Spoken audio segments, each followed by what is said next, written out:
ada indikasi pencoblosan surat suara sisa.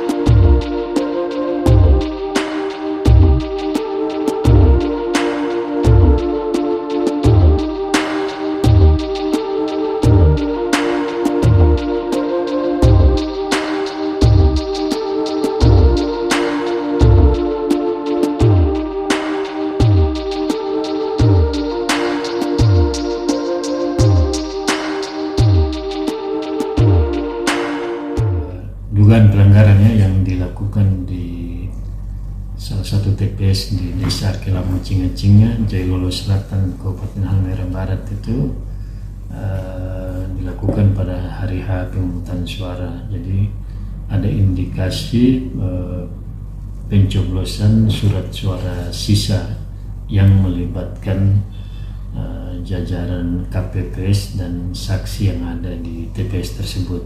Dan sejauh ini telah dilakukan penggalian informasi oleh teman-teman Gakumdu di Kabupaten Halmahera Barat yang kemarin secara langsung telah turun di lokasi. Nah, nanti untuk proses penanganan pelanggarannya seperti apa, kita akan menunggu informasi dari teman-teman Bawaslu Halmahera Barat yang melibatkan kawan-kawan Gakumdu di Halbar. Ya, untuk sementara ya informasi yang diterima itu kan melibatkan kurang lebih ada 3 orang. Jadi sambil kita mengecek detail informasi lagi karena masih ada proses pendalaman yang dilakukan.